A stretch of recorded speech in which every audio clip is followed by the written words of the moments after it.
Hi guys, ಎಲ್ರಿಗೂ ಇವತ್ತಿನ ವಿಡಿಯೋಗೆ ಸ್ವಾಗತ ಸುಸ್ವಾಗತ. ಇವತ್ತು ನಾವು ನಮ್ಮ ಕನ್ನಡದ ಆಕ್ಷನ್ ಫ್ರೆಂಡ್ಸ್ ಧ್ರುವ ಸರ್ಜರ್ ಅವರ ಕೇಡಿ ಸಿನಿಮಾವನ್ನ ನೋಡೋಣ ಅಂತ ಬಂದ್ವಿ. ಇದೇ ನಮ್ಮ ಮೈಸೂರಿನ ಗಾಯತ್ರಿ ಚಿತ್ರಮಂದಿರಕ್ಕೆ. ಸಿನಿಮಾ ಹೇಗಿದೆಯಪ್ಪ ಅಂತ ಅನ್ಕೊಂಡು ಬಂದ್ವಿ. ಚಿತ್ರಮಂದಿರದಲ್ಲಿ ಕೆಲವರು ಕ್ರೌಡ್ ಇಲ್ಲ ಜನ ಅಂತ ಹೇಳಿದ್ರು, ಹಾಗಾಗಿ ನಾವು ನೋಡೋಣ ಅಂದ್ಬಿಟ್ಟು ಗಾಯತ್ರಿ ಥಿಯೇಟರ್ಗೆ ಬಂದ್ವಿ. ತುಂಬಾ ಕ್ರೌಡ್ ಇತ್ತು, ಜನ ಫುಲ್ ಟಿಕೆಟ್ ಹೌಸ್ಫುಲ್ ಆಗಿತ್ತು. ತುಂಬ ಖುಷಿ ಆಯಿತು. ನಮ್ಮ ಕನ್ನಡ ಸಿನಿಮಾಗೆ ಇದೇ ರೀತಿ ರೆಸ್ಪಾನ್ಸ್ ಇರಲಿ ಅನ್ನುವಂಥದ್ದು ನಮ್ಮೆಲ್ಲರ ಆರೈಕೆ ಇರಬೇಕು.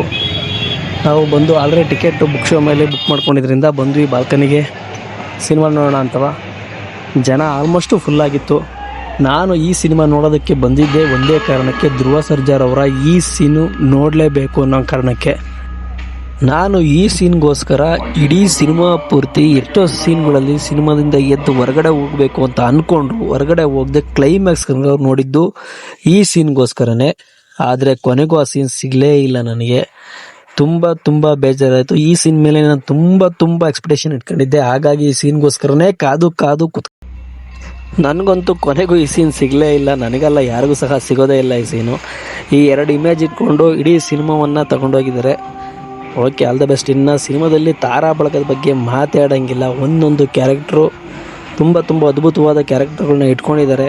ಆದರೆ ಅದು ಯಾಕೆ ಧ್ರುವ ಸರ್ಜಾ ಅವ್ರನ್ನ ಕಾಮಿಡಿ ಪೀಸಾಗಿ ಮಾಡಿದ್ರು ಅಂತ ಗೊತ್ತಿಲ್ಲ. ಇಡೀ ಈ ಸಿನಿಮಾದಲ್ಲಿ ನಾನು ಪ್ರಾಮಾಣಿಕವಾಗಿ ಹೇಳ್ತೀನಿ, ಇಲ್ಲಿ ಸಂಜಯ್ ದತ್ ಅವರೇ 90% ಹೀರೋ ಆಗಿ ಬಿಂಬಿಸಿದ್ದಾರೆ.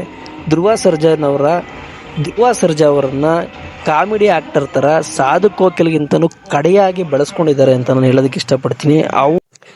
ನಮಗೆ ನಿಜವಾಗ್ಲೂ ಅನಿಸುವಂಥದ್ದು, ಕನ್ನಡ ಪ್ರೇಕ್ಷಕರಿಗೆ, ನಾವು ಬಂದಿರೋದು ಧ್ರುವ ಸರ್ಜನ್ ಅವರ ಫಿಲಮ್ ನೋಡೋದಕ್ಕೋ ಅಥವಾ ಸಂಜಯ್ ದತ್ ಅವರ ಮೂವಿ ನೋಡೋದಕ್ಕೋ ಅಂತ. ಇಡೀ ಸಿನಿಮಾದಲ್ಲಿ ಸಂಜಯ್ ದತ್ ಅವರೇ ಹೀರೋ ಆಗಿ ಕಾಣಿಸ್ಕೊಂಡಿರೋದು. ವಿಲನ್ ಇರ್ಬೋದು, ಆದರೆ ಅವ್ರನ್ನ ಎಂಟ್ರಿ ಸೀನ್ಗಳು, ಅವ್ರ ಫೈಟು, ಅವ್ರ ಆ್ಯಕ್ಟಿಂಗು ಮಸ್ತಾಗಿ ಮಾಡಿದ್ದಾರೆ. ಅಟ್ಲೀಸ್ಟ್ ಒಂದೇ ಒಂದು ಧ್ರುವ ಸರ್ಜಾ ಅವರಿಗೆ ಎಂಟ್ರಿ ಸೀನ್ ಆದರೂ ಕೊಡಬೇಕಿತ್ತು. ಅಟ್ಲೀಸ್ಟ್ ಅದನ್ನೂ ಸಹ ಕೊಟ್ಟಿಲ್ಲ ಧ್ರುವ ಸರ್ಜರಿಗೆ. ಎಲ್ಲಿ ಬೇಕು ಅಂದರೆ ಅಲ್ಲಿ, ಯಾವಾಗ ಬೇಕು ಅಂದರೆ ಅವಾಗ, ಯಾವನ್ ಬೇಕು ಅವನ್ನೆಲ್ಲ ಬಂದು ತಲೆ ಮೇಲೆ ಬಿಡುತ್ತಾ ಇರೋದೆ ರಪ ಅಂತ. ಅದು ಯಾಕೆ ಅಷ್ಟೊಂದು ಧ್ರುವ ಸರ್ಜರ್ ಮೇಲೆ ಪ್ರೇಮ್ ಅವ್ರಿಗೆ ಪಾಪ ಇತ್ತು ಗೊತ್ತಿಲ್ಲ, ಈ ರೀತಿ ತೋರಿಸ್ಕೊಂಡಿದ್ದಾರೆ. ಇನ್ನು ರಾಮೇಶ್ ಅವರು ಅಣ್ಣನ ಕ್ಯಾರೆಕ್ಟರ್ ಮಾಡಿದ್ದಾರೆ. ಅವ್ರಿಗೋಸ್ಕರ ದೊಡ್ಡ ಯುದ್ಧನೇ ಮಾಡ್ತಾರೆ ಧ್ರುವ ಸರ್ಜಾ ಅವರು. ಆದರೆ ಕೊನೆಯಲ್ಲಿ ನೋಡಿದ್ರೆ ಅವನನ್ನೇ ಕೊಲೆ ಮಾಡ್ತೀನಿ ಅಂತ ಶಿಲ್ಪಾ ಶೆಟ್ಟಿ ಅವ್ರನ್ನ ಮದುವೆ ಆಗ್ತಾರೆ. ಅದು ಯಾವ ಸೀನ್ ಅಂತ ಗೊತ್ತಿಲ್ಲ, ಅದು ನೆಕ್ಸ್ಟ್ ಸಿನಿಮಾಗಳು ತೋರಿಸ್ತಾರಂತೆ. ಇನ್ನು ರವಿಚಂದ್ರನ್ ಅವರಂತೂ ಡಬ್ಬಾ ಥರ ತೋರಿಸಿದ್ದಾರೆ. ಅವ್ರಿಗೆ ಯಾವುದೇ ಒಂದು ಕ್ವಾಲಿಟಿನೂ ಇಲ್ಲ, ಕ್ವಾಂಟಿಟಿನೂ ಇಲ್ಲ ಈ ಸಿನಿಮಾದಲ್ಲಿ. ಇನ್ನು ಅದನ್ನು ಅದನ್ನು ಹೊರತುಪಡಿಸಿ ಮುಂದಕ್ಕೆ ಬರ್ತೀವಿ ಅಂದರೆ ನಮ್ಮ ಕಿಚ್ಚ ಸುದೀಪ್ ಅವರು ಮಾರ್ಕ್ ಸ್ಟೈಲಲ್ಲಿ ಎಂಟ್ರಿ ಕೊಟ್ಟಿದ್ದಾರೆ. ಒಳ್ಳೆ ಫೈಟ್ ಇದೆ. ಅವ್ರ ಬ್ಯಾಕ್ಗ್ರೌಂಡಲ್ಲಿ ಧ್ರುವ ಸರ್ಜಾ ಅವರು ಇರ್ತಾರೆ. ಆದರೆ ಇಲ್ಲಿ ಯಾಕೆ ಧ್ರುವ ಸರ್ಜಾ ಅವರು ಬಂದರು ಅಂತಲೂ ಗೊತ್ತಿಲ್ಲ. ಕಿಚ್ಚ ಸುದೀಪ್ ಅವ್ರಿಗೂ ಇದಕ್ಕೂ ಏನು ಸಂಬಂಧ ಅನ್ನೋದು ಗೊತ್ತಿಲ್ಲ. ಇಡೀ ಟ್ರೈನ್ ತುಂಬ ಬೆಂಕಿ ಹಚ್ಕೊಂಡು ತಾಗ ಅಂತ ಉರಿತಾ ಇರುತ್ತೆ. ಅದು ಯಾಕೆ ಹಚ್ಕೊತ್ತು ಅಂತಲೂ ಗೊತ್ತಿಲ್ಲ. ಇಡೀ ಸಿನಿಮಾದಲ್ಲಿ ಹೇಳಬೇಕು ಅಂದರೆ KD 2ಗೆ ನೋಡಲೇಬೇಕು.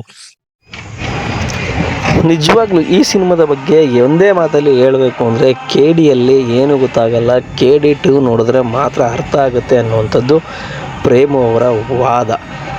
ನನಗಂತೂ ಸಿಗರು ಈ ಸಿನಿಮಾ ನೋಡಿ ಏನು ಅಂತಲೂ ಅರ್ಥ ಆಗಿಲ್ಲ. ಅರ್ಥ ಆಗಿರೋರು ಇದ್ದರೆ ದಯಮಾಡಿ ತಿಳಿಸಿ.